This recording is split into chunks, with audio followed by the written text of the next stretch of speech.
Hello, good morning. This is just a quick YouTube clip of a video that I'm trying to put together. I apologise for the poor quality. A lot of my videos I tend to do ad hoc. So we have two different ice cube trays here. Sadly, yes, they are silicone. So it's not really helping with the environment. Everything being made from different types of plastics. With this one, there are small ice cubes which are cube shaped, and with this one, ironically it's a honeycomb.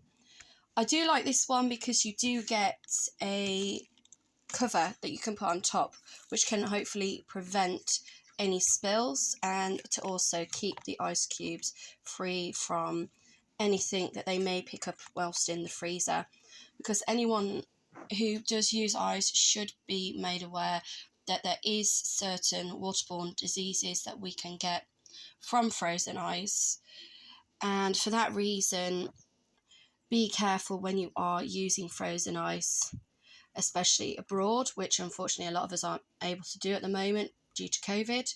But even at home, make sure you defrost your freezer regularly. Make sure that wherever you put your ice cube tray in the freezer, that the likelihood is it's not going to end up being contaminated.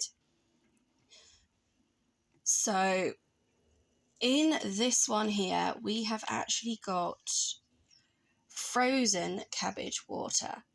Now, one of the things I do like about these trays is I should be able to just get them out single-handed because they are so flexible. So that is one of the advantages of plastic.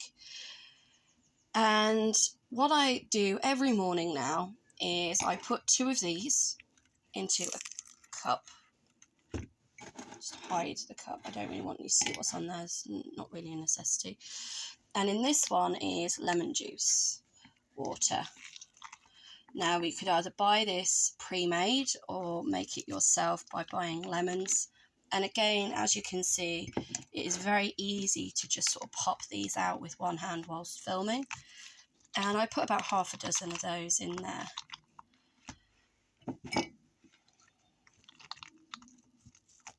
So I say. Now, you're probably wondering why I am doing this. Now, one of the reasons I'm doing this is because from the age of about 16, they assured me that I had no underlying health problems and that maybe I probably just had something that was called irritable bowel syndrome, so IBS. Over the years, I have questioned whether or not that was the case due to various amounts of painkillers and medication, and also tests that I've had to undergo, such as I believe it's the endoscopy is the one where they insert the camera via the colon. So I got told I don't have cancer. That was about 2.5 years ago now, so that's really good.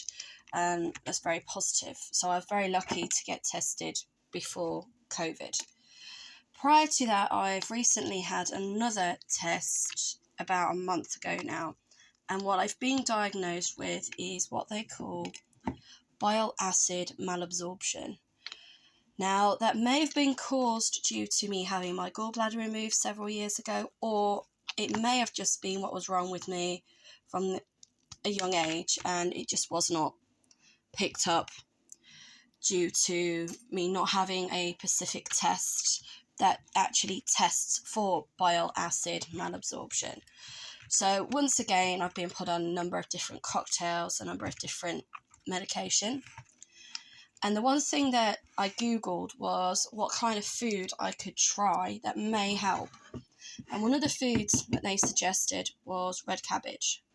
Now, it's not for everybody. Cabbage is not one of the most nicest things to eat. But what I have found is when I boil the cabbage and then freeze the water and then mix it with a bit of lemon or something else that I like to taste, that it makes it more palatable. I will also put in here a teaspoon of sugar with boiling water. And what I do is I drink a cup of this every day. So if you are having bowel problems, this is not something that I'm putting on because I am medically trained. This is just something I'm doing with someone who has suffered with bowel problems for most of their adult life, if not all of their adult life. And this is something that has helped me. So why not give it a try and see what happens?